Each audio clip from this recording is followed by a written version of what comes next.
Praise the lord అండి. పరిశుద్ధ గ్రంథము నుండి యెహోషువ గ్రంథము 21వ అధ్యాయం నుండి చివరి 24వ అధ్యాయం వరకు ఈ విధముగా వ్రాయబడి ఉన్నది. 21వ అధ్యాయము. లేవీయుల పితరుల కుటుంబముల ప్రధానులు, కనాను దేశమందలి షిలూహులు, యాజకుడైన ఎలియాజరు నొద్దకును, నూను కుమారుడైన యెహోషువ యొద్దకును, ఇశ్రాయేలీయుల గోత్రముల యొక్క పితరుల కుటుంబముల ప్రధానుల యొద్దకును వచ్చి, మేము నివసించుటకు పురములను, మా పశువులకు పొలములను ఇయ్యవలెనని యెహోవా మోషే ద్వారా ఆజ్ఞాపించెననగా, ఇశ్రాయేలీయులు యెహోవా మాట చొప్పున తమ స్వాస్థ్యములలో ఈ పట్టణములను వాటి పొలములను లేవీయులకిచ్చిరి. వంతు చీటి కహాతీయుల వంశముల పక్షముగా వచ్చెను. లేవీయులలో యాజకుడైన అహరోను వంశకుల పక్షముగా యోదా గోత్రికుల నుండి, సిమ్యోను గోత్రికుల నుండి, బెన్యామీను గోత్రికుల నుండి చీట్ల వలన వచ్చినవి 13 పట్టణములు. కహాతీయులలో మిగిలిన వంశకుల పక్షముగా ఎఫ్రాయిము గోత్రికుల నుండి, దాను గోత్రికుల నుండి, మనష్షే అర్ధగోత్రపు వారి నుండి వంతు చీట్ల వలన వచ్చినవి 10 పట్టణములు. ఇశ్శాఖారు గోత్రికుల నుండి, ఆషేరు గోత్రికుల నుండి, నఫ్తాలి గోత్రికుల నుండి, బాషానులో ఉన్న మనష్షే అర్ధగోత్రపు వారి నుండి చీట్ల వలన గెర్షోనీయులకు కలిగినవి 13 పట్టణములు. రూబేను గోత్రికుల నుండి, గాదు గోత్రికుల నుండి, జెబూలూను గోత్రికుల నుండి వారి వంశముల చొప్పున మెరారీయులకు కలిగినవి 12 పట్టణములు. యెహోవా మోషే ద్వారా ఆజ్ఞాపించినట్లు ఇశ్రాయేలీయుల వంతు చీట్ల వలన ఆ పట్టణములను వాటి పొలములను లేవీయులకిచ్చిరి. వారు యోదా వంశస్థుల గోత్రములోను, సిమ్యోనీయుల గోత్రములోను చెప్పబడిన పేరులు గల ఈ పట్టణములను ఇచ్చిరి. అవి లేవీయులైన కహాతీయుల వంశములలో అహరోను వంశకులకు కలిగినవి. ఏలయనగా మొదట చేతికి వచ్చిన వంతు చీటి వారిది. యోదా వంశస్థుల మన్యములో వారికి కిర్యతర్బా అనగా హెబ్రోనునిచ్చిరి. ఆ అర్బా అనాకు తండ్రి దాని చుట్టూనున్న పొలమును వారికిచ్చిరి. అయితే ఆ పట్టణం యొక్క పొలములను, దాని గ్రామములను యెఫున్నె కుమారుడైన కాలేబునకు స్వాస్థ్యముగా ఇచ్చిరి. యాజకుడైన అహరోను సంతానపు వారికి వారు నరహంతకునికి ఆశ్రయ పట్టణమైన హెబ్రోనును దాని పొలమును, లిబ్నాను దాని పొలమును, యత్నీరును దాని పొలమును, ఎష్టెమోయను దాని పొలమును, హోలోనును దాని పొలమును, దెబీరును దాని పొలమును, ఆయినిని దాని పొలమును, యుట్టయును దాని పొలమును, బేత్షెమెషును దాని పొలమును అనగా ఆ 2 గోత్రముల వారి నుండి 9 పట్టణములను ఇచ్చిరి. బెన్యామీను గోత్రము నుండి 4 పట్టణములను అనగా గిబియోనును దాని పొలమును, గెబను దాని పొలమును, అనతోతును దాని పొలమును, అల్మోనును దాని పొలమును ఇచ్చిరి. యాజకులైన అహరోను వంశకుల పట్టణములన్నీ వాటి పొలములు పోగా 13 పట్టణములు. కహాతీయుల వంశపు వారైన లేవీయులకు అనగా కహాతు సంబంధులలో మిగిలిన వారికి వంతు చీట్ల వలన కలిగిన పట్టణములు ఎఫ్రాయిము గోత్రము నుండి వారికి ఇయ్యబడెను. 4 పట్టణములను అనగా ఎఫ్రాయిమీయుల మన్యదేశములో నరహంతకుని కొరకు ఆశ్రయ పట్టణమైన షెకెమును దాని పొలమును, గెజెరును దాని పొలమును, కిబ్సాయిమును దాని పొలమును, బేత్ హోరోనును దాని పొలమును వారికిచ్చిరి. దాను గోత్రికుల నుండి 4 పట్టణములను అనగా ఎత్తయికేను దాని పొలమును, గిబ్బెతోనును దాని పొలమును, అయ్యాలోనును దాని పొలమును, గత్రిమ్మోనును దాని పొలమును వారికిచ్చిరి. 2 పట్టణములను అనగా మనష్షే అర్ధగోత్రికుల నుండి తానాకును దాని పొలమును, గత్రిమ్మోనునకు దాని పొలమును ఇచ్చిరి. వాటి పొలములుగాక కహాతు సంబంధులలో మిగిలిన వారికి కలిగిన పట్టణములన్నీ 10. లేవీయుల వంశములలో గెర్షోనీయులకు 2 పట్టణములను అనగా నరహంతకుని కొరకు ఆశ్రయ పట్టణముగు బాషానులోని గోలానును దాని పొలమును, బెయెష్టెరాను దాని పొలమును ఇచ్చిరి. ఇశ్శాఖారు గోత్రికుల నుండి 4 పట్టణములను అనగా కిష్యోనును దాని పొలమును, దాబెరతును దాని పొలమును, యర్మూతును దాని పొలమును, ఎన్గన్నీమును దాని పొలమును ఇచ్చిరి. ఆషేరు గోత్రికుల నుండి 4 పట్టణములను అనగా మిషేయలును దాని పొలమును, అబ్డోనును దాని పొలమును, హెల్కెతును దాని పొలమును, రెహోబును దాని పొలమును ఇచ్చిరి. నఫ్తాలి గోత్రికుల నుండి 3 పట్టణములను అనగా నరహంతకుని కొరకు ఆశ్రయ పట్టణమగు గలిలియలోని కెదెషును దాని పొలమును, హమ్మోద్దోరును దాని పొలమును, కర్తానును దాని పొలమును ఇచ్చిరి. వారి వంశముల చొప్పున గెర్షోనీయుల పట్టణములన్నయు వాటి పొలములుగాక 13 పట్టణములు. లేవీయులలో మిగిలిన మెరారీయుల వంశములకు జెబూలూను గోత్రముల నుండి 4 పట్టణములను అనగా యొక్నెయాము దాని పొలమును, కర్తాను దాని పొలమును, దిమ్నాను దాని పొలమును, నహలాలును దాని పొలమును ఇచ్చిరి. రూబేను గోత్రికుల నుండి 4 పట్టణములను అనగా బేసెరును దాని పొలమును, యాహసును దాని పొలమును, కెదెమోతును దాని పొలమును, మేఫాతును దాని పొలమును ఇచ్చిరి. గాదు గోత్రికుల నుండి 4 పట్టణములను అనగా నరహంతకుని కొరకు ఆశ్రయ పట్టణమగు గిలాదులోని రామోతును దాని పొలమును, మహనయీమును దాని పొలమును, హెష్బోనును దాని పొలమును, యాజెరును దాని పొలమును ఇచ్చిరి. వారి వారి వంశముల చొప్పున అనగా లేవీయుల మిగిలిన వంశముల చొప్పున అవన్నీయు మెరారీయులకు కలిగిన పట్టణములు. వంతు చీటి వలన వారికి కలిగిన పట్టణములు 12. ఇశ్రాయేలీల స్వాస్థ్యములో వాటి పల్లెలు కాక లేవీయుల పట్టణములన్నీ 48. ఆ పట్టణములన్నిటికీ పొలములుండెను. ఆ పట్టణములన్నీయు అట్లే ఉండెను. యెహోవా ప్రమాణము చేసి వారి పితరులకిచ్చెదనని చెప్పిన దేశమంతయు ఆయన ఇశ్రాయేలీయులకు అప్పగించెను. వారు దాని స్వాధీనపరుచుకొని దానిలో నివసించిరి. యెహోవా వారి పితరులతో ప్రమాణము చేసిన వాటన్నిటి ప్రకారము అన్ని దిక్కులయందు వారికి విశ్రాంతి కలుగజేసెను. యెహోవా వారి శత్రువులనందరినీ వారి చేతికి అప్పగించియుండెను గనుక వారిలో ఒకడును ఇశ్రాయేలీయుల ఎదుట నిలువలేకపోయెను. యెహోవా ఇశ్రాయేలీయులకు సెలవిచ్చిన మాటలన్నిటిలో ఏదియూ తప్పియుండలేదు, అంతయు నెరవేరెను. 22వ అధ్యాయము. యెహోషువ రూబేనీయులను, గాదీయులను, మనష్షే అర్ధగోత్రపు వారిని పిలిపించి వారితో ఇట్లనెను: యెహోవా సేవకుడైన మోషే మీకాజ్ఞాపించినదంతయు మీరు చేసియున్నారు. మరియు నేను మీకాజ్ఞాపించిన వాటన్నిటి విషయంలో నా మాట వినియున్నారు. బహుదినముల నుండి నేటి వరకు మీరు మీ సహోదరులను విడువక మీ దేవుడైన యెహోవా ఆజ్ఞను అనుసరించి నడిచియున్నారు. ఇప్పుడు మీ దేవుడైన యెహోవా మీ సహోదరులతో చెప్పినట్లు వారికి నెమ్మది కలుగజేసి ఉన్నాడు. కాబట్టి మీరిప్పుడు యెహోవా సేవకుడైన మోషే యొర్దాను అవతల మీకు స్వాస్థ్యముగా ఇచ్చిన దేశంలో మీ నివాసములకు తిరిగి వెళ్ళుడి. అయితే మీ పూర్ణ హృదయముతోనూ మీ పూర్ణాత్మతోనూ మీ దేవుడైన యెహోవాను ప్రేమించుచు ఆయన మార్గములన్నిటిలో నడుచుకొనుచు ఆయన ఆజ్ఞలను గైకొనుచు ఆయనను హత్తుకొని ఆయనను సేవించుచు యెహోవా సేవకుడైన మోషే మీకు ఆజ్ఞాపించిన ధర్మమును ధర్మశాస్త్రమును అనుసరించి నడుచుకొనుడి. అతడు ఇలాగు చెప్పిన తరువాత వారిని దీవించి వెళ్ళనంపగా వారు తమ నివాసములకు పోయిరి. మోషే బాషానులో మనష్షే అర్ధగోత్రమునకును యెహోషువ పడమటి దిక్కున యొర్దాను అద్దరిని వారి సహోదరులలో మిగిలిన అర్ధగోత్రమునకును స్వాస్థ్యములిచ్చిరి. మరియు యెహోషువ వారి నివాసములకు వారిని వెళ్ళనంపినప్పుడు అతడు వారిని దీవించి వారితో ఇట్లనెను: మీరు మిక్కిలి కలిమిగలవారై అతి విస్తారమైన పశువులతోనూ వెండితోనూ బంగారుతోనూ ఇత్తడితోనూ ఇనుముతోనూ అతి విస్తారమైన వస్త్రములతోనూ తిరిగి మీ నివాసములకు వెళ్ళుచున్నారు. మీ శత్రువుల దోపుడు సొమ్మును మీరును మీ సహోదరులను కలిసి పంచుకొనుడి. కాబట్టి రూబేనీయులను, గాదీయులను, మనష్షే అర్ధగోత్రపు వారును యెహోవా మోషే ద్వారా సెలవిచ్చిన మాట చొప్పున తాము స్వాధీనపరుచుకొనిన స్వాస్థ్య భూమి అయిన గిలాదులోనికి వెళ్ళుటకు కనాను దేశమందలి షిలోహులోనున్న ఇశ్రాయేలీయుల యొద్ద నుండి బయలుదేరిరి. కనాను దేశమందున్న యొర్దాను ప్రదేశమునకు వచ్చినప్పుడు రూబేనీయులను, గాదీయులను, మనష్షే అర్ధగోత్రపు వారును అక్కడ యొర్దాను దగ్గర ఒక బలిపీఠమును కట్టిరి.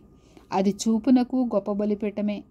అప్పుడు రూబేనీయులను, గాదీయులను, మనష్షే అర్ధగోత్రపు వారును ఇశ్రాయేలీయుల ఎదుటి వైపున యొర్దాను ప్రదేశములో కనాను దేశము ఎదుట బలిపీఠమును కట్టిరని ఇశ్రాయేలీయులకు వర్తమానము వచ్చెను. ఇశ్రాయేలీయులు ఆ మాట వినినప్పుడు సమాజమంతయు వారితో యుద్ధము చేయుటకు షిలోహులో కూడి ఇశ్రాయేలీయులు గిలాదులోనున్న రూబేనీయుల యొద్దకును, గాదీయుల యొద్దకును, మనష్షే అర్ధగోత్రపు వారి యొద్దకును యాజకుడకు ఎలియాజరు కుమారుడైన ఫీనెహాసును పంపిరి. ఇశ్రాయేలీయుల గోత్రములన్నిటిలో ప్రతిదాని పితరుల కుటుంబపు ప్రధానుని అనగా 10 మంది ప్రధానులను అతనితో కూడా పంపిరి. వారందరూ ఇశ్రాయేలీయుల సమూహములలో తమ తమ పితరుల కుటుంబములకు ప్రధానులు. వారు గిలాదు దేశములోనున్న రూబేనీయుల యొద్దకును గాదీయుల యొద్దకును మనష్షే అర్ధగోత్రపు వారి యొద్దకును పోయి వారితో ఇట్లనిరి, యెహోవా సర్వసమాజపు వారు చెప్పుచున్నదేమనగా, నేడు బలిపీఠమును కట్టుకుని నేడే యెహోవాను అనుసరించుట మాని ఇశ్రాయేలీయుల దేవుని మీద మీరేలా తిరుగుబాటు చేయుచున్నారు? పెయోరు విషయములో మనము చేసిన దోషము మనకు చాలదా? అందుచేత యెహోవా సమాజములో తెగులు పుట్టెను కదా. నేటి వరకు మనము దాని నుండి పవిత్రపరుచుకొనకయున్నాము. మీరు ఈ దినమున యెహోవా వెంబడి నుండి తొలగిపోవునట్టు నేడు యెహోవా మీద తిరుగబడి ద్రోహము చేసెదరేమి? అలాగైతే ఆయన ఇక మీదట ఇశ్రాయేలీయుల సర్వ సమాజము మీద కోపపడును గదా. మీ స్వాస్థ్యమైన దేశము అపవిత్రముగా ఉండిన ఎడల యెహోవా మందిరముండు యెహోవా స్వాధీన దేశమునకు మీరు వచ్చి మా మధ్యను స్వాస్థ్యము తీసుకొనుడి. మన దేవుడైన యెహోవా బలిపీఠము కాక వేరొక బలిపీఠమును కట్టుకొని యెహోవా మీద తిరుగుబడకుడి, మా మీద తిరుగుబడకుడి. జెరహు కుమారుడైన ఆకాను ప్రతిష్ఠితమైన దాని విషయంలో తిరుగుబడినప్పుడు ఇశ్రాయేలీయుల సర్వ సమాజము మీదికి కోపము రాలేదా? తన దోషము వలన ఆ మనుష్యుడు అక్కడే మరణమాయనా? అందుకు రూబేనీయులను గాదీయులను మనష్షే అర్ధగోత్రపు వారును ఇశ్రాయేలీయుల ప్రధానులతో ఇచ్చిన ఉత్తరమేమనగా, దేవుళ్లలో యెహోవా దేవుడు, దేవుళ్లలో యెహోవాయే దేవుడు. సంగతి ఆయనకు తెలియను, ఇశ్రాయేలీయులు తెలుసుకొందురు. ద్రోహము చేతనైనను యెహోవా మీద తిరుగుబాటు చేతనైనను మేము ఈ పని చేసిన ఎడల నేడు మమ్ము బ్రతుకనియ్యకుడి. యెహోవాను అనుసరింపక తొలగిపోయి దహనబలినైనను నైవేద్యమునైనను దాని మీద అర్పించుటకే గాని సమాధాన బలులను దాని మీద అర్పించుటకే గాని మేము ఈ బలిపీఠమును కట్టిన ఎడల యెహోవా తానే విమర్శ చేయునుగాక. వేరొక హేతువు చేతనే ఈ బలిపీఠమును కట్టితిమి. ఏమనగా, రాబోవు కాలమున మీ సంతానపు వారు మా సంతానపు వారితో, ఇశ్రాయేలీయుల దేవుడైన యెహోవాతో మీకేమి సంబంధము? రూబేనీయులారా, గాదీయులారా, మీకును మాకును మధ్య యెహోవా యొర్దానును సరిహద్దుగా నియమించెను గదా. యెహోవా యందు మీకు పాలేదియో లేదని చెప్పుట వలన మీ సంతానపు వారు మా సంతానపు వారిని యెహోవా విషయములో భయభక్తులు లేని వారగునట్లు చేయుదురేమో అని భయపడి ఆ హేతువు చేతనే దీన్ని చేసితిమి. కాబట్టి మనము బలిపీఠమును కట్టుటకు సిద్ధపరచుదము రండని చెప్పుకొంటిమి. అది దహన బలులను అర్పించుటకైనను బలి అర్పించుటకైనను కాదు. మన దహన బలుల విషయములోను బలుల విషయములోను సమాధాన బలుల విషయములోను మనము యెహోవా సన్నిధిని ఆయన సేవ చేయవలనంటకు యెహోవా యందు మీకు పాలు ఏదియూ లేదను మాట మీ సంతతి వారు మా సంతతి వారికి చెప్పజాలకుండునట్లు అది మాకును మీకును మన తర్వాత మన తరముల వారికి మధ్య సాక్షి అయ్యుండును. అందుకు మేము ఇక మీదట వారు మాతోనే గాని మా తరముల వారితోనే గాని అట్లు చెప్పిన ఎడల మేము మన పితరులు చేసిన బలిపీఠపు ఆకారమును చూడుడి. ఇది దహన బలి అర్పించుటకు కాదు, బలి అర్పించుటకు కాదు గాని మాకును మీకును మధ్య సాక్షి అయ్యుండుటకే అని చెప్పెదమని అనుకుంటిమి. ఆయన మందిరము ఎదుటనున్న మన దేవుడైన యెహోవా బలిపీఠము తప్ప దహన బలులకైనను నైవేద్యములకైనను బలులకైనను వేరొక బలిపీఠమును కట్టునట్లు నేడు యెహోవాను అనుసరింపక తొలగిపోయిన ఎడల నేమి, యెహోవా మీద ద్రోహము చేసిన ఎడలనేమి మేము శాపగ్రస్తులమగుదుముగాక. ఫీనెహాసును యాజకుడును సమాజ ప్రధానులను అనగా అతనితో ఉండిన ఇశ్రాయేలీయుల ప్రధానులను రూబేనీయులను గాదీయులను మనష్షీయులను చెప్పిన మాటలను విని సంతోషించిరి. అప్పుడు యాజకుడైన ఎలియాజరు కుమారుడగు ఫీనెహాసు రూబేనీయులతోనూ గాదీయులతోనూ మనష్షీయులతోనూ, మీరు యెహోవాకు విరోధముగా ఈ ద్రోహము చేయలేదు గనుక యెహోవా మన మధ్య ఉన్నాడని నేడు ఎరుగుదుము. ఇప్పుడు మీరు యెహోవా చేతిలో నుండి ఇశ్రాయేలీయులను విడిపించి ఉన్నారని చెప్పెను. యాజకుడైన ఎలియాజరు కుమారుడగు ఫీనెహాసును ప్రధానులను గిలాదులోని రూబేనీయుల యొద్ద నుండి గాదీయుల యొద్ద నుండి ఇశ్రాయేలీయుల యొద్దకు తిరిగి వచ్చి జనులకు ఆ మాట తెలియచెప్పగా ఇశ్రాయేలీయులు విని సంతోషించిరి. అప్పుడు ఇశ్రాయేలీయులు దేవుని స్తుతించి రూబేనీయులను గాదీయులను నివసించు దేశమును పాడు చేయుటకు వారి మీద యుద్ధము చేయుట మానిరి. రూబేనీయులను గాదీయులను యెహోవాయే దేవుడనుటకు ఇది మన మధ్యను సాక్షియగునని దానికి ఏదా అను పేరు పెట్టిరి. 23వ అధ్యాయము. చుట్టూనున్న వారి శత్రువులలో ఎవరునూ వారి మీదికి రాకుండా యెహోవా ఇశ్రాయేలీయులకు నెమ్మది కలుగజేసిన మీదట అనేక దినములైన తరువాత యెహోషువ బహు సంవత్సరములు గల వృద్ధుడాయెను. అప్పుడు అతడు ఇశ్రాయేలీయులనందరినీ, వారి పెద్దలను, వారి ముఖ్యులను, వారి న్యాయాధిపతులను, వారి నాయకులను పిలిపించి వారితో ఇట్లనెను: నేను బహు సంవత్సరములు గడిచిన ముసలివాడను. మీ దేవుడైన యెహోవా మీ నిమిత్తము సమస్త జనములకు చేసినదంతయు మీరు చూచితిరి. మీ నిమిత్తము యుద్ధము చేసినవాడు మీ దేవుడైన యెహోవాయే. చూడుడి, యొర్దాను మొదలుకొని తూర్పు దిక్కున మహాసముద్రము వరకు నేను నిర్మూలము చేసిన సమస్త జనముల దేశమును, మీ గోత్రముల స్వాస్థ్యము మధ్య మిగిలియున్న ఈ జనముల దేశమును మీకు వంతు చీట్ల వలన పంచిపెట్టితిని. మీ దేవుడైన యెహోవాయే వారిని మీ ఎదుట నిలవకుండా వెళ్ళగొట్టిన తరువాత మీ దేవుడైన యెహోవా మీతో సెలవిచ్చినట్లు మీరు వారి దేశమును స్వాధీనపరుచుకొందురు. కాబట్టి మీరు మోషే ధర్మశాస్త్ర గ్రంథములో వ్రాయబడినదంతటినీ గైకొని అనుసరించుటకు మనసు దృఢము చేసుకొని ఎడమకు గాని కుడికి గాని దాని నుండి తొలగిపోక మీ యొద్ద మిగిలియున్న ఈ జనుల సహవాసము చేయక, వారి దేవతల పేళ్లను ఎత్తక, వాటి తోడని ప్రమాణము చేయక, వాటిని పూజింపక, వాటికి నమస్కరింపక మీరు నేటి వరకు చేసినట్లు మీ దేవుడైన యెహోవాను హత్తుకొని ఉండవలెను. యెహోవా బలముగల గొప్ప జనములను మీ ఎదుట నుండి కొట్టివేసి ఉన్నాడు. మీ ఎదుట నేటి వరకును ఏ మనుషుడును నిలిచి ఉండలేదు. మీ దేవుడైన యెహోవా మీకు ఇచ్చిన మాట చొప్పున తానే మీ కొరకు యుద్ధము చేయువాడు గనుక మీలో ఒకడు 1000 మందిని తరుమును. కాబట్టి మీరు బహు జాగ్రత్తపడి మీ దేవుడైన యెహోవాను ప్రేమింపవలెను. అయితే మీరు వెనుకకు తొలగి మీ యొద్ద మిగిలియున్న ఈ జనములను హత్తుకొని వారితో 1000 మంది, వారితో మీరును మీతో వారును సాంగత్యము చేసిన ఎడల మీ దేవుడైన యెహోవా మీ ఎదుట నుండి ఈ జనములను కొట్టివేయుట మానును. మీ దేవుడైన యెహోవా మీకు ఇచ్చిన ఈ మంచి దేశములో ఉండకుండా మీరు నశించు వరకు వారు మీకు ఉరిగాను బోనుగాను, మీ ప్రక్కల మీద కొరడాలుగాను, మీ కన్నులలో ముళ్ళుగాను ఉందురు. ఇదిగో, నేడు నేను సర్వలోకుల మార్గమున వెళ్ళుచున్నాను. మీ దేవుడైన యెహోవా మీ విషయమై సెలవిచ్చిన మంచి మాటలన్నిటిలో ఒక్కటి అయినను తప్పి ఉండలేదని మీరు అనుభవపూర్వకముగా ఎరుగుదురు. అవి అన్నీయూ మీకు కలిగెను, వాటిలో ఒక్కటి అయినను తప్పి ఉండలేదు.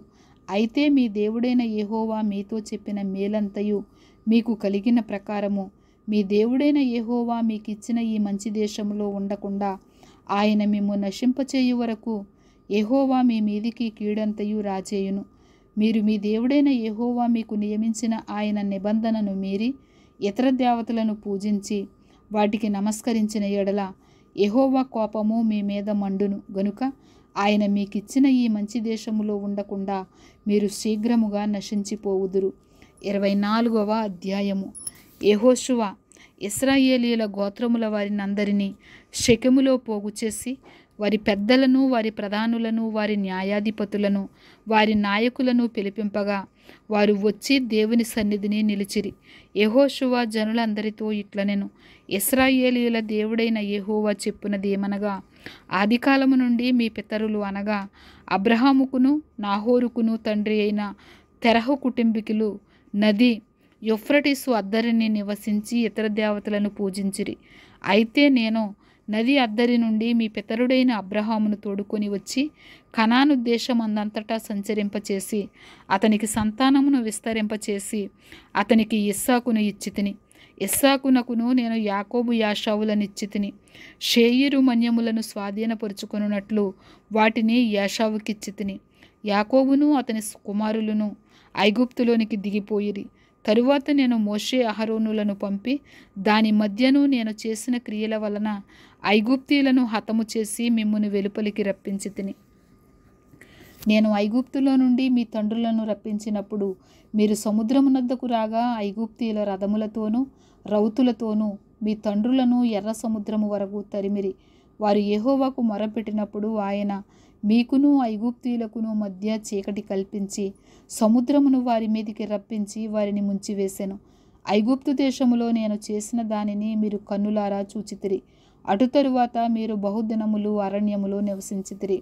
యొర్దాను అద్దరిని నివసించిన అమోరీయుల దేశమునకు నేను మిమ్మను రప్పించినప్పుడు వారు మీతో యుద్ధము చేయగా నేను మీ చేతికి వారిని అప్పగించితిని. మీరు వారి దేశమును స్వాధీనపరుచుకొంటిరి. వారు మీ ఎదుట నిలవకుండా వారిని నశింపచేసితిని.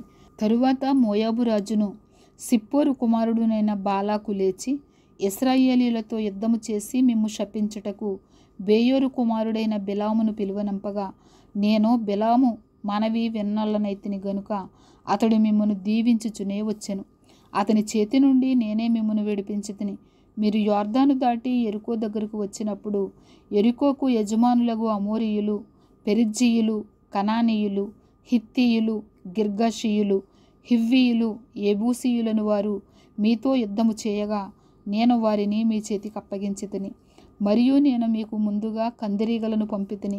నీ ఖడ్గము కాదు, నీ విల్లు కాదు గాని అవే అమోరీయుల రాజులనిద్దరినీ తోలివేసెను.